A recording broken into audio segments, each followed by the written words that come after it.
Hello, this video is on the Gospel of Mark, and it will contain a hypothesis that I have about how Mark was used as a source for the Gospel of Luke. Let me share my screen.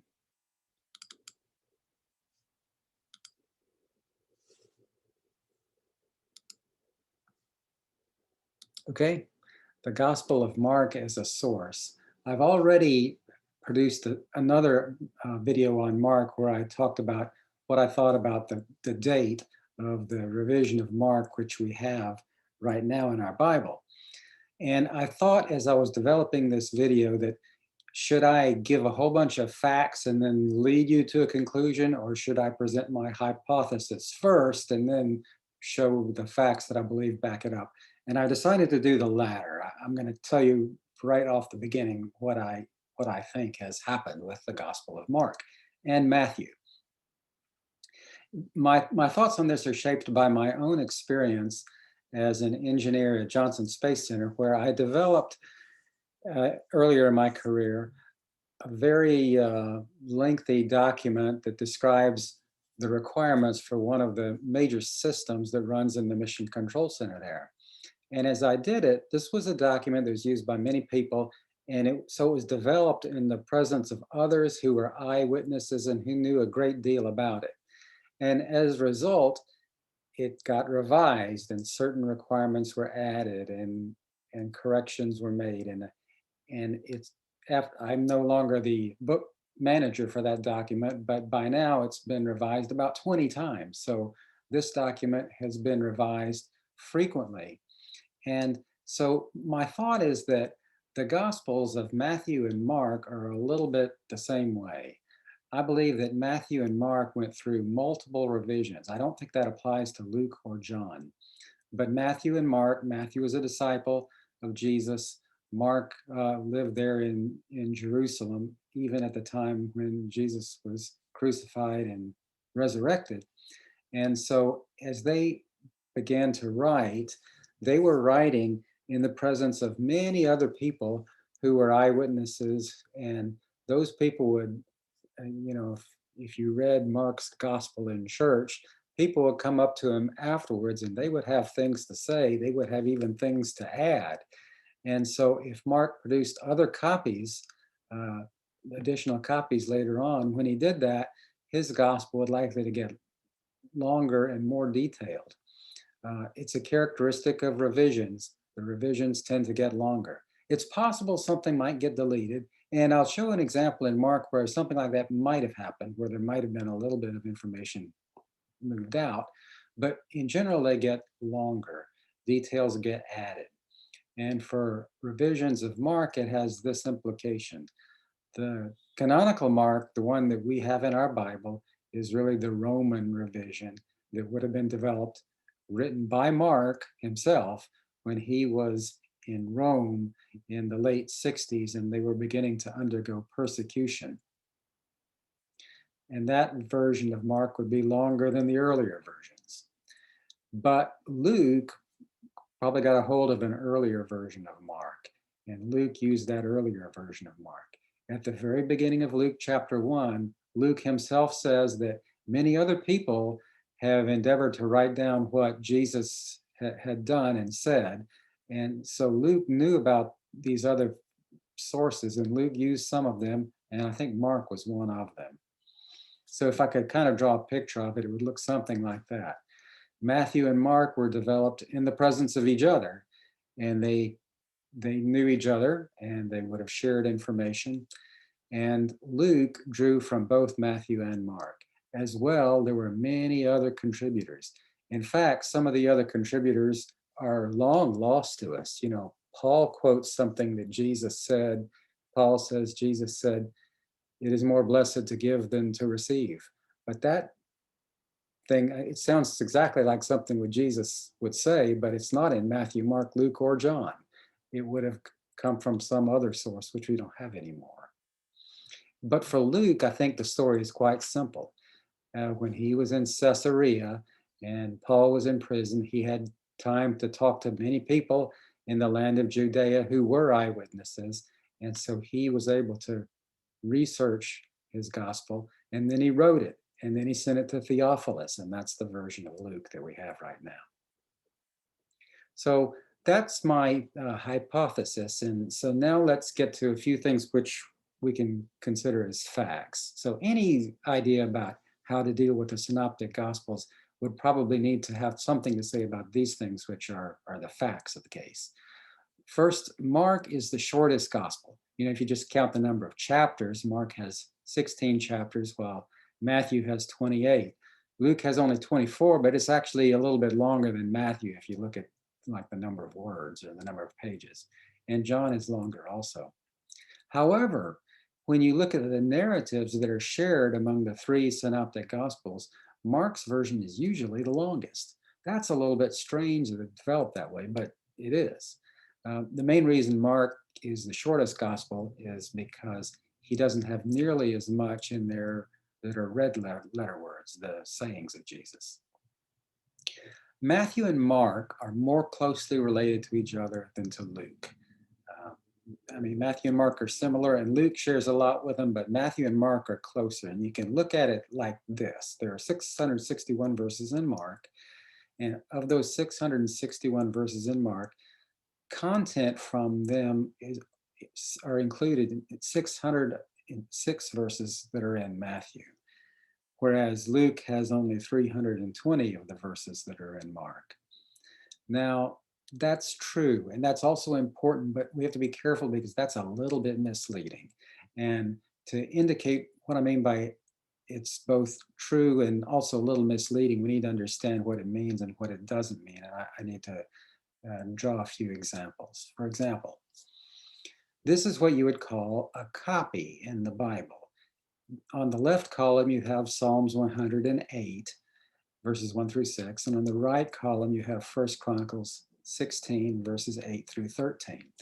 And then nobody ever said that that these two passages had to be an exact copy. But if you look at them, they are pretty much almost an exact copy. So most likely, the writer of 1 Chronicles copied from the Psalm. And by the way, it goes on quite a bit longer than this. I've just included one page of it. Here you can go back even farther. This is 700 BC. So this is a long while back, long before the New Testament.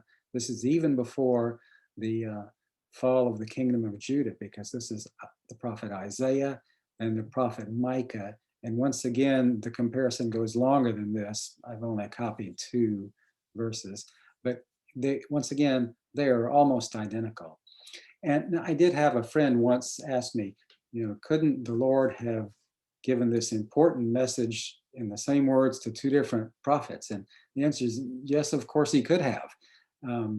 And so maybe he did, but the effect would have been that it looked just like a copy. So for now, we're going to call it a copy.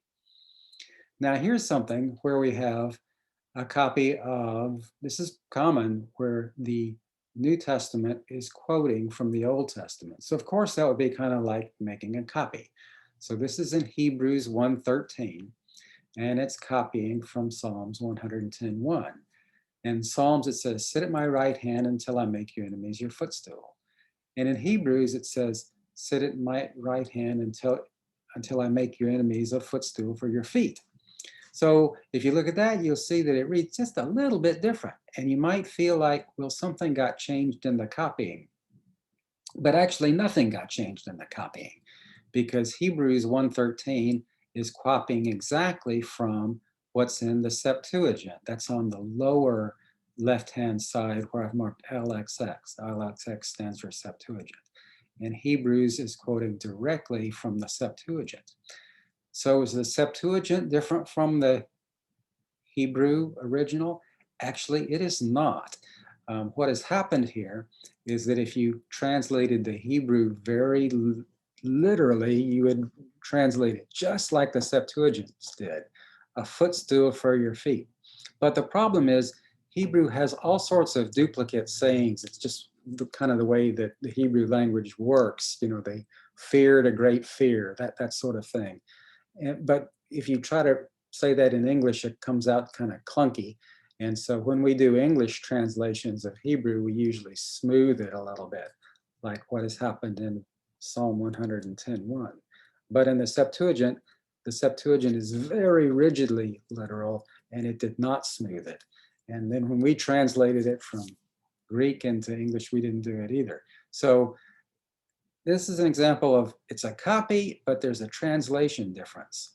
And so I wanted to bring that up, not to drive us into a ditch here, but to understand that there's some complications in language when we're trying to compare the Gospels, because the Gospels are in Greek. But the dialogue in the Gospels, when Jesus and his disciples were talking, was likely originally in Aramaic. Perhaps some of it was in Hebrew.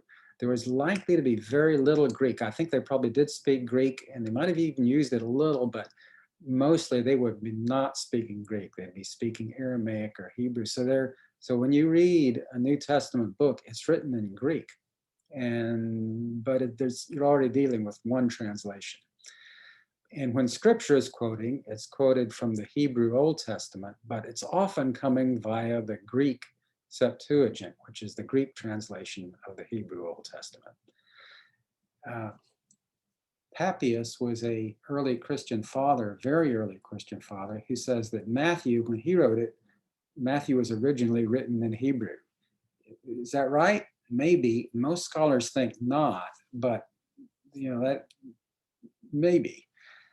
Because the Greek in all four Gospels shows a heavy Semitic influence. It's like they all read a little bit like they might have been written in another language at first, and yet when you read them today, most people say they don't read like translations, and they really don't.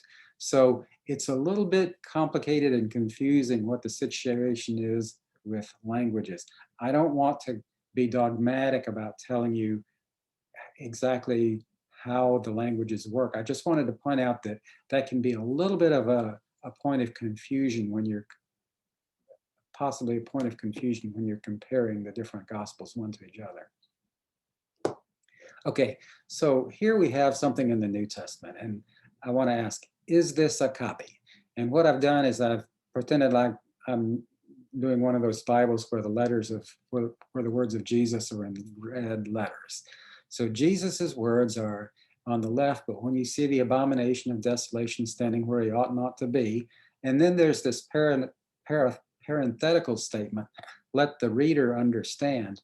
You see, I put that in black because Jesus here is talking to his disciples. He's talking to them. He's not writing to them. He's talking to them. And Jesus didn't say, let the reader understand. That's what the author of the gospel wrote down, because this was a complicated thing Jesus was explaining.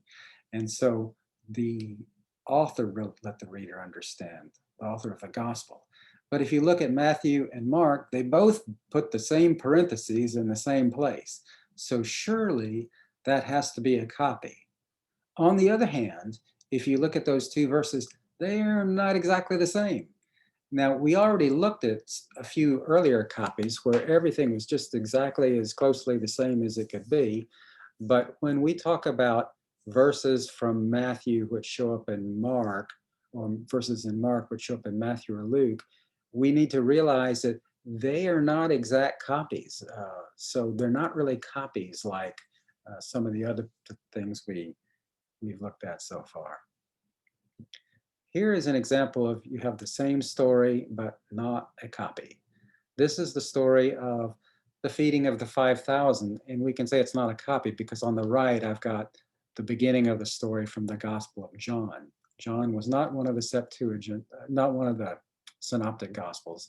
And so John tells a story, and it's absolutely the same story. 5,000 people fed by 5 loaves and 2 fishes. In all 4 Gospels, there's a comment about 200 denarii worth of bread couldn't buy it. And the disciples and Jesus talk, and Jesus says a prayer and does a miracle. And afterwards, they pick up 12 baskets of leftovers. And that happens in every Gospel. And yet John doesn't use the same words at all. It's an example of where John is just plain an independent eyewitness. He's telling the same story, but he's not copying. They're not copying from John either. It's just a completely independent eyewitness. But I want to break away briefly from the slideshow to show you this. This is a parallel gospel of all four gospels, and it shows the feeding of the 5,000 in all four gospels.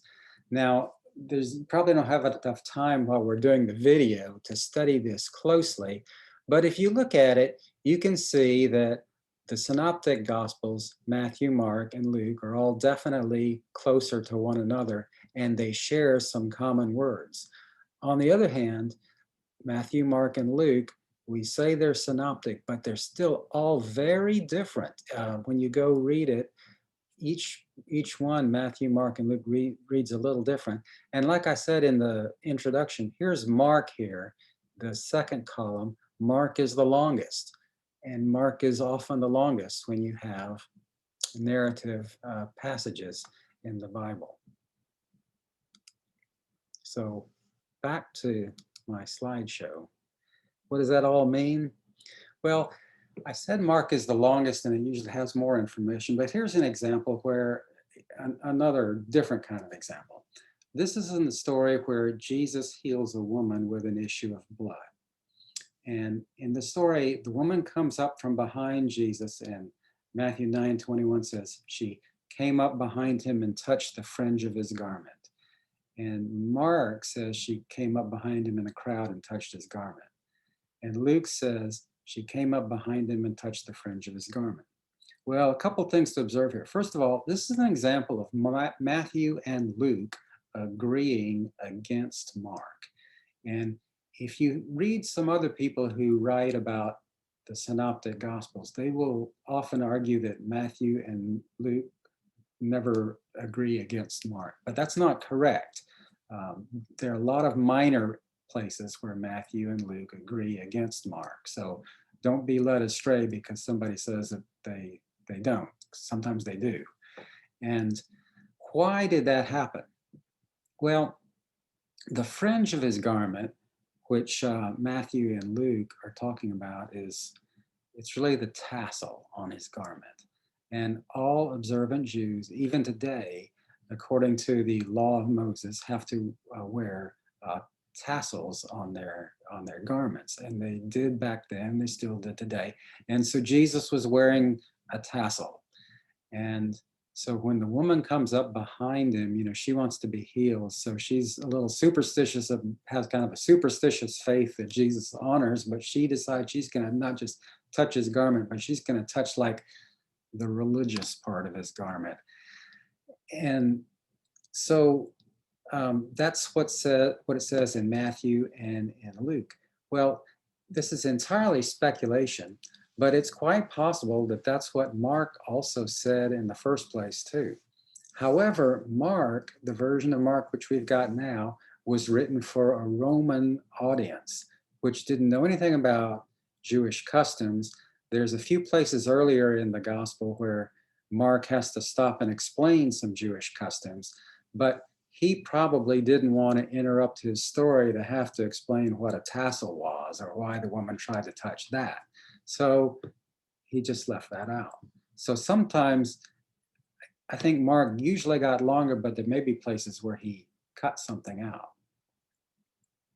Here are some observations. The theories that are often offered about the synoptic gospels, they tend to do well in explaining the similarities, but they don't always explain the differences very well. And so that's what I'm trying to do a little bit with my hypothesis. I think I have got a reason to show why there are differences.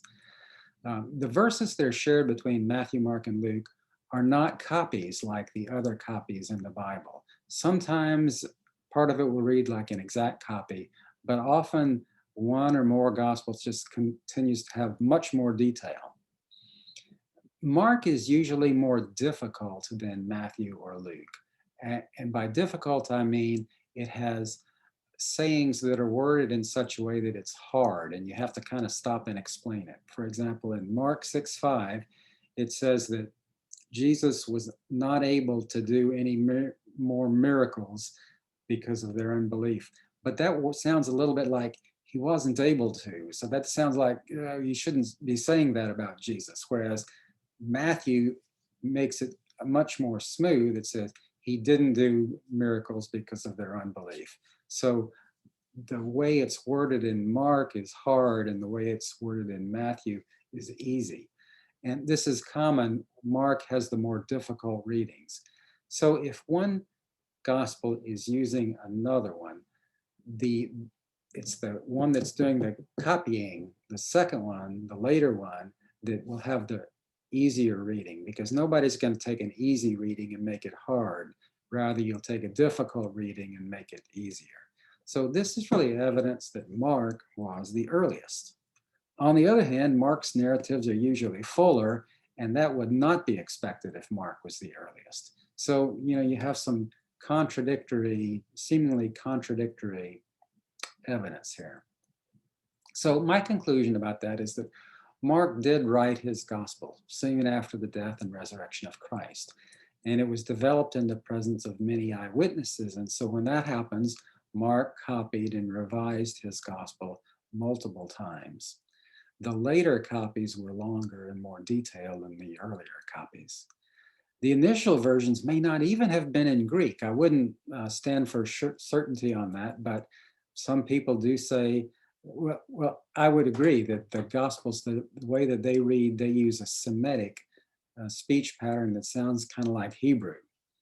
But yet, on the other hand, they don't sound like they've been their translations. And it could be that there's an explanation for that. And I should mention there's an alternate explanation for that. The alternate explanation is Mark wrote in Greek, but Greek was a second language. And so he just was kind of writing like a Hebrew speaker who used Greek as a second language. And that's quite possibly an explanation too. But another explanation would be, it doesn't sound like a translation because Mark himself was the one that wrote it. And Luke used an earlier copy of Mark than the one that we have in our Bible. And our Mark could be called the Roman revision of Mark. And so this video, more than most of my videos, is a video which really develops a hypothesis of what I think may have happened with the Synoptic Gospels.